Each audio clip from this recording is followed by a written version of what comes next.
சிலர் சேமிப்பே இல்லாமல் எல்லாத்தையும் செலவு பண்ணி தீர்த்துருவாங்க. அப்படி இருக்கக்கூடாது. ஆண்டவர் நம்ம கொடுக்குற ஆசீர்வாதத்தில் ஒரு பங்கை சேமித்து வைக்கணும். அது நம்முடைய பிற்காலத்துக்கு சில நெருக்கடியான சூழ்நிலைக்கு உதவும். பிள்ளையுடைய எதிர்காலத்திற்கு கூட அது உதவி செய்யும். ஒரு சமயம் ஒரு தகப்பனார் வந்தார். மகளுக்கு கல்யாணம், எனக்கு உதவி செய்யணும்னு சொல்லி. சரி, ஒரு உட்கார வைத்து பேசினேன். எப்போ கல்யாணம், எல்லா விவரங்கள் விசாரித்தேன்.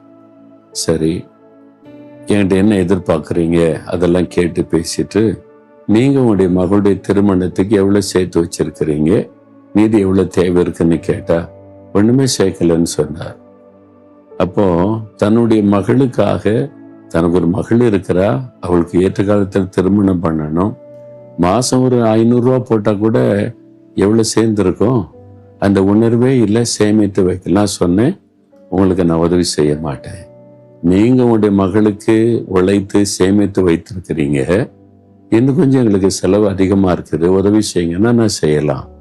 ஒன்றுமே சேமித்து வைக்காத ஒரு ஆளுக்கு நான் உதவி செய்ய மாட்டேன், ஆண்டவர் என்னை அனுமதிக்கலை, போயிட்டு வாங்கன்னு அனுப்பிட்டேன். பார்த்தீங்களா, ஆண்டவர் கூட அதில் ஸ்ட்ரிக்டாக இருக்கிறார். அப்போ உங்களிடத்தில் என்ன இருக்குது அதை கொண்டு வாங்கன்னு கேட்குறார். உன்கிட்ட இருக்கிறத எனக்கு கொண்டு வந்தால் நான் ஆசீர்வதிக்கிறேன்.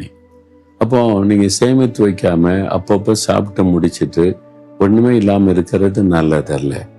சேமித்து வைக்கிறது எங்கே சேர்த்து வைக்கிறது? பூமியில் சில காரியம் சேர்த்து வைப்பாங்க. சிலர் ஓவராக அதிகமாக பூமியில் பொக்கிஷத்தை சேர்த்து சேர்த்து சேர்த்து வச்சு வீட்டுக்கு மேலே வீடு, நிலத்துக்கு மேலே நிலம், தங்கத்துக்கு மேலே தங்கம் வாங்கி குவிச்சு வச்சுருப்பாங்க. என்ன பிரயோஜனம்? ஆனால் ஏழை மக்கள் நம்முடைய தேவைக்காக, நம்முடைய தலைமுறைக்காக கொஞ்சம் சேர்த்து வைக்கிறது நல்லது. மற்றபடி ஆண்டவர் சொல்றாரு, உங்களுடைய பொக்கிஷங்களை பரலோகத்தில் சேர்த்து வைங்க. மத்திய 6:20 ஆண்டவர் சொல்லுகிறார், உங்கள் பொக்கிஷங்களை பரலோகத்தில் சேர்த்து வைங்க அப்படின்னு சொல்றார். பரலோகத்தில் ஒரு பேங்க் இருக்குது. அங்க போட்டு சேமித்து வச்சிங்கன்னா திருடர்கள் திருட முடியாது, அங்க நஷ்டம் அடையாது, பத்திரமா இருக்கும். அது எப்படிங்க போட்ட திருப்பி எடுக்க முடியுமா அப்படின்னு கேட்டீங்கன்னா, எப்படி பரலோகத்துல சேர்த்து வைக்க முடியும் அப்படின்னு கேட்டா, நீங்கள் ஒரு கர்த்தருக்கென்று அவருடைய சுவிசேஷ ஊழியத்திற்கென்று கொடுப்பீங்கல்ல, பரலோகத்துல உங்க கணக்கில் அது குறிக்கப்பட்டு எழுதி வைக்கப்படும். பிலிப்பியர் 4 பவுல் அதை குறித்து சொல்லுகிறார்.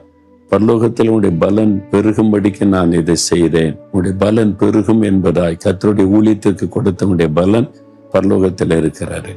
அதே மாதிரி அப்போஸ்தலர் 10 கொர்நேலியு என்ற ஒரு மனிதனை குறித்து வாசிக்கும் போது, அவர் ஏழைகளுக்கு மிகுந்த தானம் தர்மம் செய்து கொண்டு வந்தார். தனக்கே நீ சேர்த்து சேர்த்து சுயநலம் வைக்காம